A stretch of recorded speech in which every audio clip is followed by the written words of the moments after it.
Dibandingkan Hamas, di atas kertas kekuatan militer Israel jauh lebih besar. Bahkan menurut Global Firepower, kekuatan militer Israel untuk tahun 2023 berada di peringkat 18 dari 145 negara.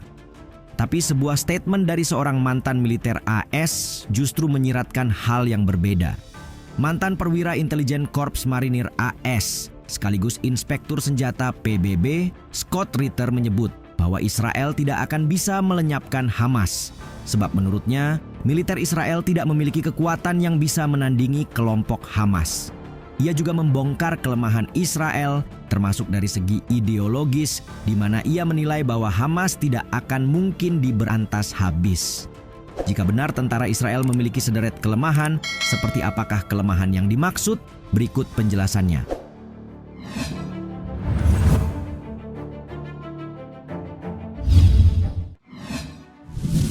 Buruknya kepemimpinan militer. Hamas menyerang pasukan patroli Israel serta unit reaksi cepat QRF yang membantu tim patroli di Shujaya, jalur Gaza pada 12 Desember lalu. Hasilnya cukup mengerikan. Kelompok tersebut sukses membantai pasukan Israel hingga menewaskan sejumlah tentara Zionis, termasuk 4 orang komandan. Faktanya, kejadian seperti ini tidak hanya terjadi sekali dua kali. Jika dipikir secara logika, militer Israel jauh lebih unggul. Soal teknologi militer dan kepemilikan alutsista jangan ditanya. Mereka memiliki 241 pesawat tempur dan 26 helikopter perang. IDF juga mengoperasikan 2.200 tank ditambah dengan 7 korvet dan 45 kapal patroli dengan dukungan 5 kapal selam. Jadi, di mana letak masalahnya? Belakangan, kapasitas tentara Israel sedang dipertanyakan. Meski memiliki 173.000 prajurit dan 465.000 tentara cadangan, para analis malah meragukan kualitas tentara Israel. Sampai akhirnya disimpulkan bahwa persoalan kepemimpinan militer adalah masalah yang benar-benar serius. Tentara IDF menjalani masa pelatihan yang umumnya berlangsung selama 8 bulan. Namun dalam prosesnya, prajurit dan perwira junior tidak bertemu dengan perwira senior. Perwira senior menghabiskan terlalu banyak waktu di meja kerja, sehingga proses transformasi pengalaman tidak terjadi. Nah, kegagalan inilah yang mengakibatkan masalah ketika tentara IDF mencoba meningkatkan keterampilan.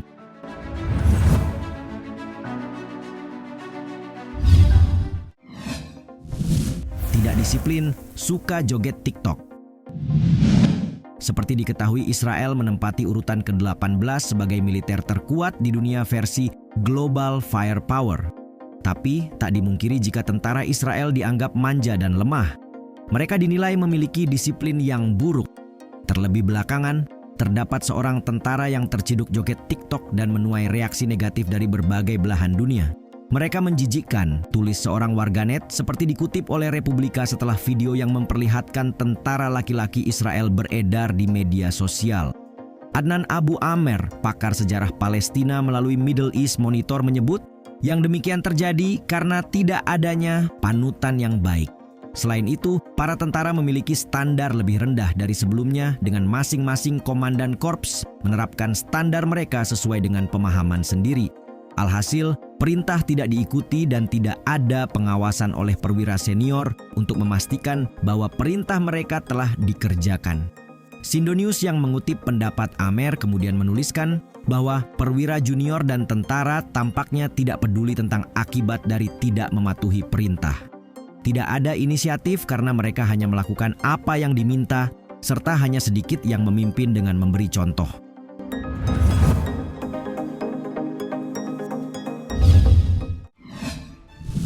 Menolak bertugas di garda depan. Kabar mengenai keengganan tentara Israel bertugas di wilayah perbatasan juga ramai dibincang, di mana sedikitnya kontrol atau pengawasan dari atas ke bawah menjadi salah satu penyebabnya.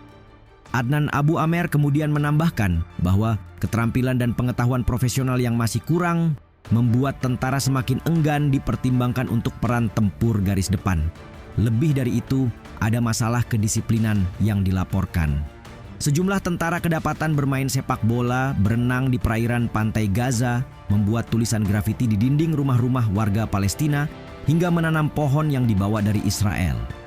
Ada juga kasus tabrakan antar kendaraan militer karena para prajurit berlomba sampai ke medan tempur. Petinggi pasukan IDF lantas memberi peringatan kepada para tentara yang tidak serius berperang, sebab hanya akan menyebabkan insiden serius dan membahayakan pasukan IDF dalam menghadapi ancaman serangan Hamas.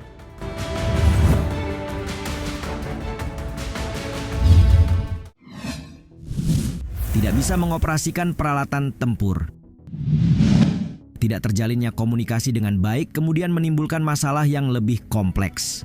Dalam hal ini pasukan minim pengetahuan hingga akhirnya tak bisa mengoperasikan peralatan tempur.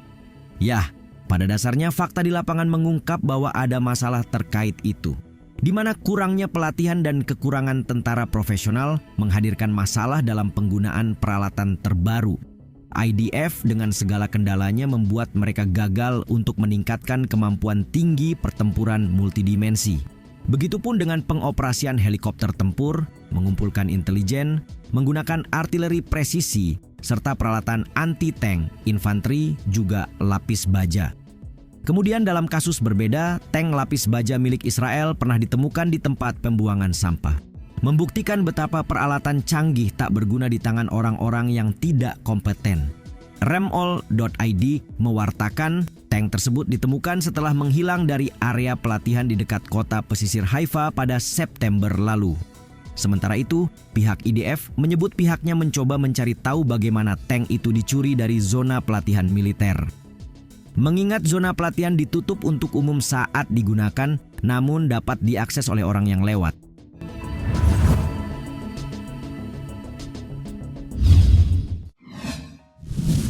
Mulai kehabisan dana.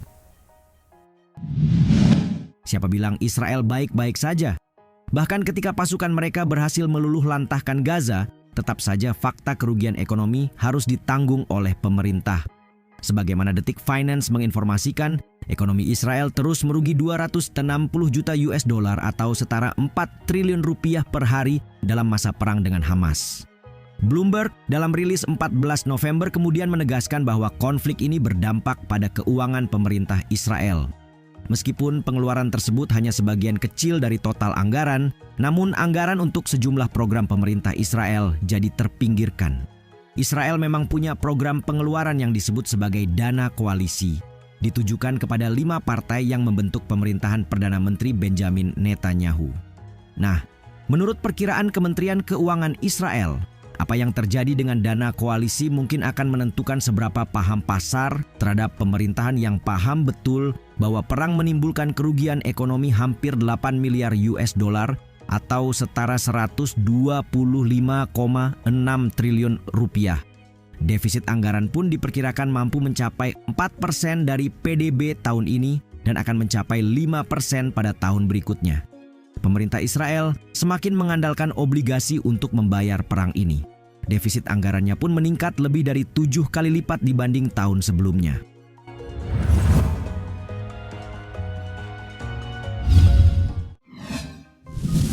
Tidak dipercaya rakyat. Fakta yang satu ini sepertinya sudah menjadi rahasia umum. Yah, itu tentang dukungan masyarakat yang menurun serta tekanan publik yang meningkat terhadap Perdana Menteri mereka, Benjamin Netanyahu. Sang Perdana Menteri kemudian buka suara, mengeluarkan pernyataan bersama pada 24 Oktober lalu dan meminta masyarakat menghindari publikasi palsu yang hanya merugikan persatuan dan kekuatan Israel. Sebagaimana diketahui, tekanan publik meningkat atas respons pemerintah dalam perang melawan kelompok Hamas. Dukungan terhadap Netanyahu pun terus menurun sejak konflik pecah. Di tengah situasi pelik tersebut, sejumlah surat kabar lokal mengkritik respons pemerintah. Yediot Ahronot misalnya, merilis opini berisi kritikan pedas terhadap Netanyahu yang meyakini bahwa telah terjadi krisis kepercayaan yang terus berkembang di antara Netanyahu dan pimpinan militer serta pertahanan.